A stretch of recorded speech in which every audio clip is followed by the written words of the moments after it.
Hey everybody, welcome back to Patriot to the Core podcast. This is Thad Forrester and it's episode number 81. Today I talk with good friend Michael Andrew, aka Mike Schiffler, aka Schiff, whatever you want to call him, but most of you know him as Michael Andrew. He's been on the show before a few times talking about his natural disaster volunteer work. He has his own company called Red Lightning, and he also partners with other organizations such as the Red Cross and UPS. Mike is in a position to where he can deploy almost at a moment's notice throughout the world and help with humanitarian aid. This time, we're talking about his work in Indonesia. He's been there for a few weeks. He'll be there for several more weeks. He's there with UPS helping in a logistics function to get the COVID-19 vaccine to people in some of these very remote and also poor areas of the country of Indonesia. There are some logistical challenges with keeping the vaccine at a certain temperature for a certain period of time. They do have some drone options as well, but Mike is there helping in that capacity. Unfortunately, this topic is very polarizing for a lot of people, and that's not what this is meant to be about. It's about someone who has the opportunity and the ability to serve, and he wants to get the vaccine to people who want it, or have it available for people who choose. He's not pushing the vaccine. He does have a background in molecular biology and genetics, and so it makes sense to him. He is definitely for the vaccine, but he understands that that's a personal decision, and people should consult with their doctor if they are considering taking the vaccine. So thank you for tuning in again. I hope you enjoy. So Mike, I was looking back, and I didn't realize that you've actually been on Patriot to the Core 3 times before today. Wow, I didn't know that. Yeah, the last time was December of 2017 when you were finally getting out of Puerto Rico. Oh my gosh, almost three and a half years ago. So every time is always. I said that trip was great. It was an amazing trip. Puerto Rico was amazing. Well, you were there for how long? Like 5 months or something? 4 months. Okay. Every time we've talked, on the podcast, it's been about the service the volunteer work that you're doing, and so now you're in Indonesia, and this is a little bit of a different podcast because of what you're doing and because of where this can go. We'll see how our time works out. But what are you doing in Indonesia? Long story short, when COVID started creating the lockdowns last year, I got on a Zoom call with Craig Arnold, who's one of my disaster aid partners, and we started running through scenarios and simulations of what we could expect from COVID in the next year. And we came to the conclusion that first world countries, areas with lots of resources, had the means to at least defend themselves against it, but the harder to reach areas could not. We're talking about the very poor, the very hard to reach. And we came to the conclusion that the supply chain was going to run into problems when trying to reach, like for example, in Nepal, thousands of villages, you can't drive to them. You either have to take a helicopter or walk for 2 to 7 days. And that's, when you look at the ruralness of the world, there are a lot of places like this. And so we became concerned for those people that we had worked with before, we had served, and we were starting to say, hey, this is going to be a problem because even if there was a vaccine, they're not going to be able to get it very easily. And one of the solutions we came to the conclusion to was a drone. Long story short, we did some research and we found a drone that was already partnering with UPS called Wingcopter. It's a German drone company that has amazing capabilities. Talking about beyond visual line of sight, up to basically 100 kilometers, carrying payload. So vaccines are light, they're small, and we saw that as a viable solution to try to help to reach some of these, the villages and poor, places that we had been to before. The concern is that the vaccine has to be stored at a very specific temperature. It's either 2 to 8 degrees Celsius for most of them, the non-mRNA vaccines. If you're talking about mRNA vaccines, now you're talking about -70 or cooler, which is something that can only be done with active cooling or with dry ice. Dry ice can keep that temperature low, but you'd have to replenish the dry ice as it evaporates.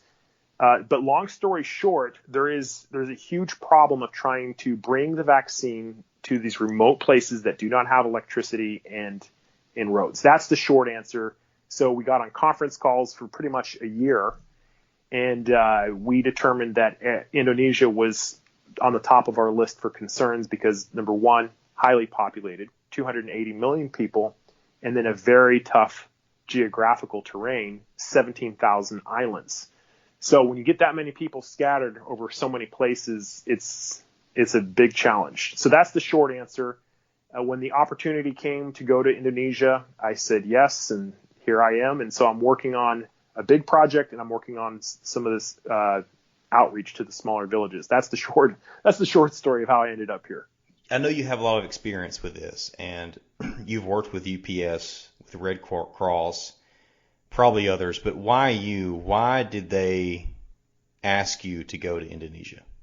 Craig is a good friend. We've deployed 5 or 6 times together, and from Haiti to the Philippines. We've been in the U.S. Virgin Islands together, Vanuatu, and Craig is vice president. He's one of the vice presidents for UPS healthcare sales. So just coincidentally, his job is to help manage the movement of vaccines all over the world. UPS is arguably the best in the business in terms of moving things, competing against FedEx, competing against DHL. They've moved more vaccines than anybody in the world. And last I checked, it was like 1 billion doses, 51 countries. But it just so happens one of my best friends is one of the vice presidents for their healthcare sales. And Craig is familiar with my experience in disaster. He's been there with me. And so when a position became open for an executive, a UPS executive, to go into Indonesia, they said, we want you there. We want you to help with bringing vaccines into Indonesia. And we also want you to continue to work with the drones on this mobile outreach. So that's the short answer is that Craig, he knows what I've done, and he knows that I'm experienced with the operations side of it. Yeah. I mean, you have the knowledge, but you also have the experience leading and managing people and teams.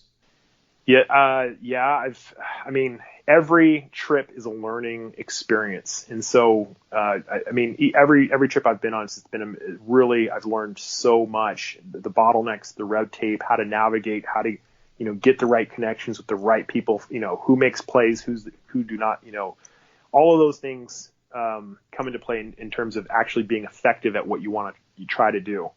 And Craig and I look at it as a challenge. It's almost like, I hate to say the word game, but it can be that enjoying is when you're solving these very hard problems. It's very satisfying.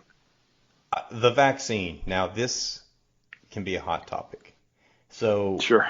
Yeah. I don't know many people more conservative than you. I think you're intelligent. You're well informed, well spoken. I am very conservative as well, as you and everybody who knows me knows. The vaccine, I was very hesitant to take it.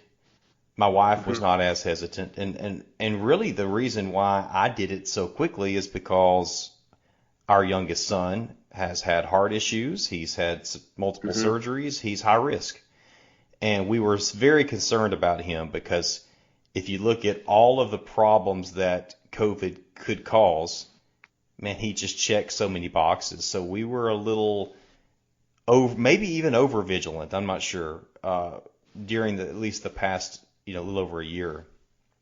So we were able to get the vaccine, but I wasn't happy about it at first. But at the same time, vaccines are incredible, and these companies are not our enemies. Pfizer, Johnson & Johnson, whoever. But why is it such a hot topic, and why do you believe so strongly in the COVID-19 vaccine? So a couple disclaimers real quick. I'm not a doctor.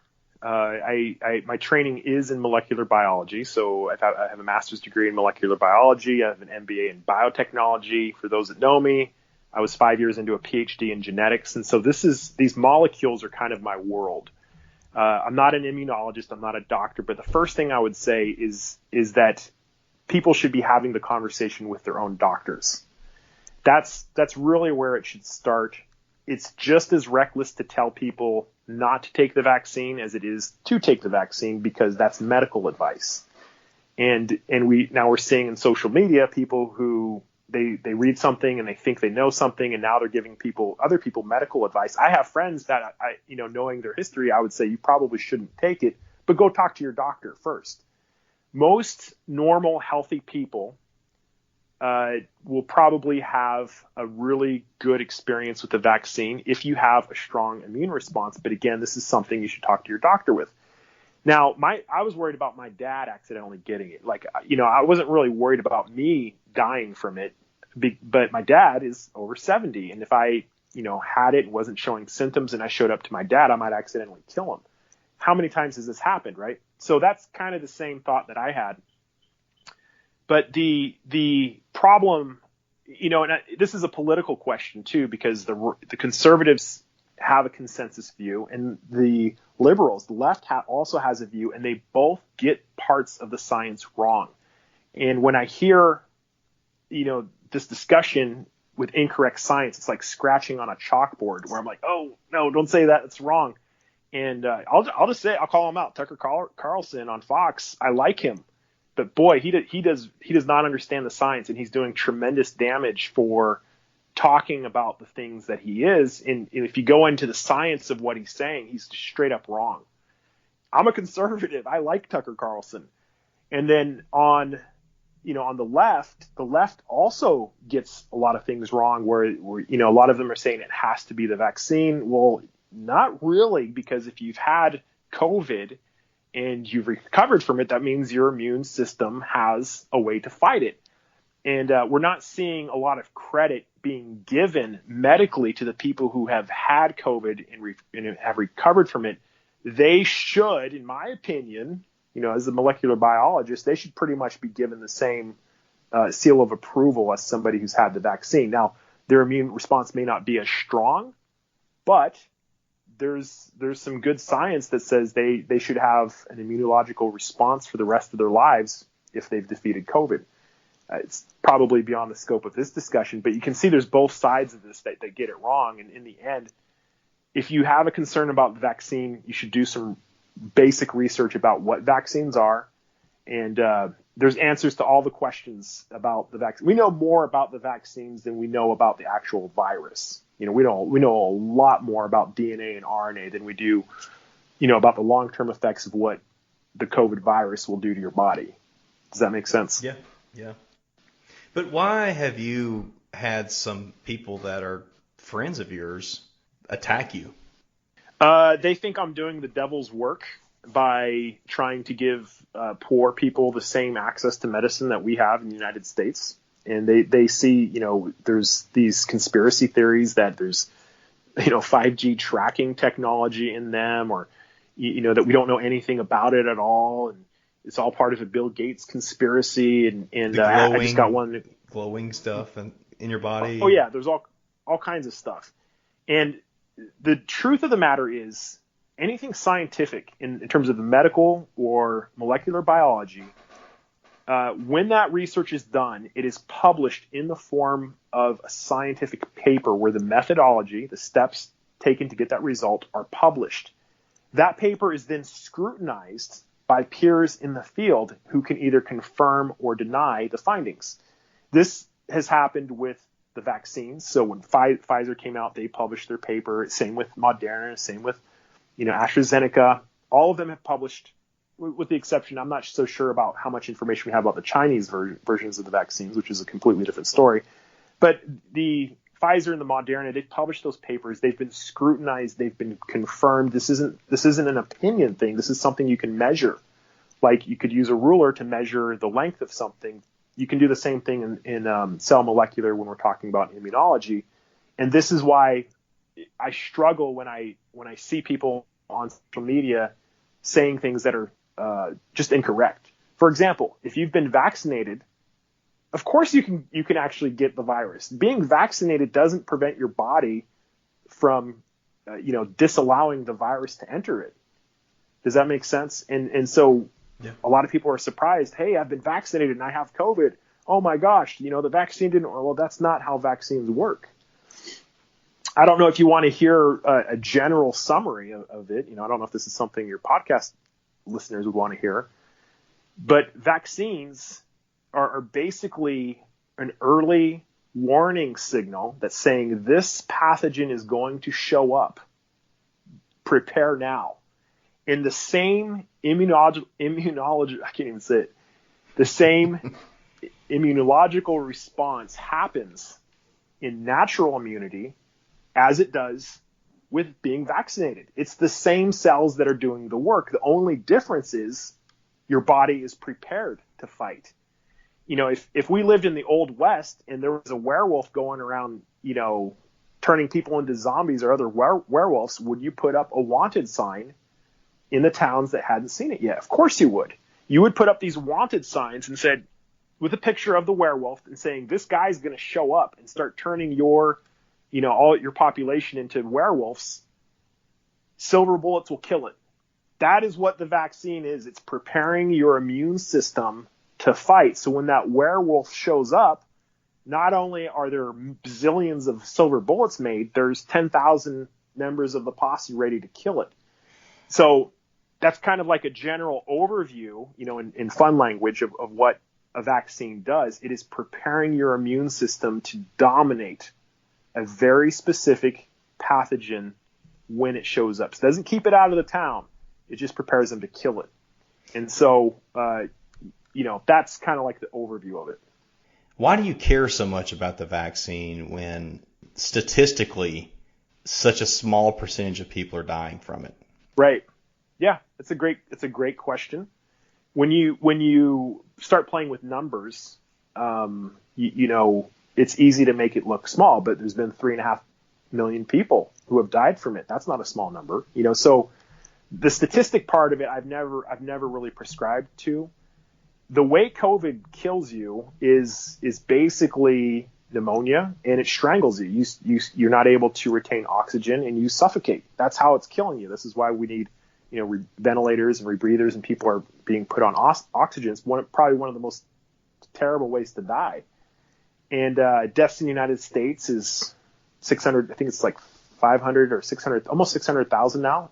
When you compare that with the total number of soldiers lost in wars, it's almost there. It's pretty much going to pass it up. We can predict that there's going to be more people dead from COVID than, most modern wars, eventually at some point. So, did you see I'm sure you saw Saving Private Ryan, right? Mm-hmm. Of course you have. So there's a scene in that movie where there's a soldier, I think his name's like Uptown or Upton or something, the Coward. You remember him? No, it's been years. So there was basically a translator that got pulled into the team, and he spoke French and German, and he wasn't really a fighter. But near the end of the movie, they assigned him the role of carrying this ammunition around. So they had a 30 cal, and they said, bring us the ammunition. And he went to go get some ammunition, and he came back, and the American and the German SS soldier were knife fighting in the room, and he could hear them. And he was kind of standing outside of the room listening to it. And he was terrified to go in and save his buddy. That is probably the closest analogy that I have to my personal conviction, because I think Craig feels the same. Craig and I feel like we can do something. And for the past year, we've been listening and talking. It's all been talk because quarantine and no vaccine. But the United States is in great shape right now. I think everything's trending down. The deaths, the people contracting it, everything's trending down right now, which is a great sign. There's a huge problem for our friends and our allies around the world because they don't have the infrastructure that the United States has. So unless we're able to step up and try to figure out some solutions, people are going to needlessly die from this, a lot of them. In the United States, it's not going to be as big a deal, but when we're talking about poor countries, third world countries, when we're talking about the very poor, the very hard to reach, this is going to be a big problem. And so I don't know if that answers your question, but I feel like I can do something, and I don't want to try to live with myself without trying. You know what I mean? What are some of the specifics, Mike, of future problems in the world? I know we could go off on a lot of different things, like other famines or other diseases like this. But if you don't help,